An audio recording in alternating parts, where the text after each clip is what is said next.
करणवीर मेहरा ने रजत दलाल से लिया पंगा तो घर में हुआ है अब तक का सबसे बड़ा बवाल। दोस्तों, कंगना रनौत बिग बॉस 18 के सेट पर पहुंची और यहां उन्होंने कंटेस्टेंट्स के साथ हंगामा मचा दिया। दरअसल कंगना अपनी फिल्म इमरजेंसी को प्रमोट करने के लिए पहुंची। इस दौरान एक्ट्रेस ने इमरजेंसी टास्क रखा जिसका प्रोमो सामने आया है।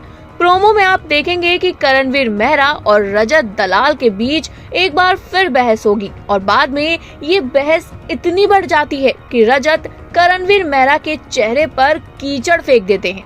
दरअसल प्रोमो की शुरुआत होती है कंगना रनौत से, जो कहती हैं कि घर वालों बहुत हो गया आपका, अब घर में लगेगी असली इमरजेंसी और चलेगी सिर्फ मेरी डिक्टेटरशिप। इसके बाद एक टास्क रखा गया है जिस टास्क में सारे कंटेस्टेंट्स डॉक्टर बनते हैं और फिर वो खुद किसी को पेशेंट चुनते हैं और उसका ट्रीटमेंट करते हैं।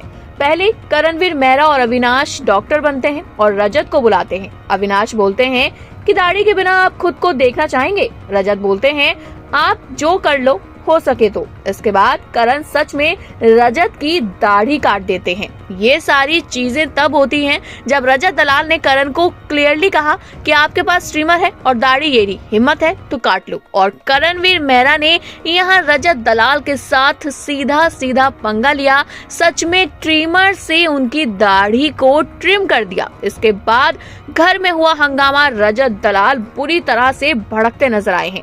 आप देख सकते हैं कैसे इस टास्क के बाद सबके सब हैरान हो गए, क्योंकि जब करण ने ये काम किया तो सबको लगा कि क्या सच में इसने ऐसा कर दिया। वहीं दूसरी तरफ इसके बाद रजत दलाल पूरे घर में घूमते हुए कहते हैं कि अब कलेजे की बात है ना, अब दिखाऊंगा असली शेर क्या है।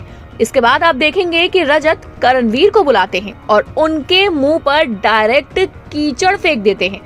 करण को गुस्सा आ जाता है और वो कहते हैं कि तेरे जैसे ना दो आगे दो पीछे और दो वैनिटी वैन के बाहर रखता हूँ मैं। वहीं रजत भी बोलते हैं जितने मेरे बाल कटे उसके 1/4 काटूंगा, लेकिन भाई इसके बाल तो मैं जरूर काटूंगा। अब यहाँ सीधा सीधा पंगा होने वाला है रजत दलाल और करणवीर मेहरा का कि भाई 100% इसके बाद हंगामा तो होगा, क्योंकि जिस तरह से रजत दलाल करणवीर मेहरा के पास गए, उन्होंने कहा अरे बैठ बैठ, उठकर अभी जा कहाँ रहे, क्योंकि यहाँ जब करणवीर मेहरा की बारी आई तो वहां से वो बचते निकल आते हैं। आपका क्या कहना है इस प्रोमो को लेकर? आप किसका सपोर्ट कर रहे हैं गाइस? कमेंट करके हमें अपनी राय बताइएगा। इसी तरह टीवी और बॉलीवुड से जुड़ी हुई अपडेट्स के लिए जल्दी से हमारे चैनल फिल्मी बीट को सब्सक्राइब कर लें।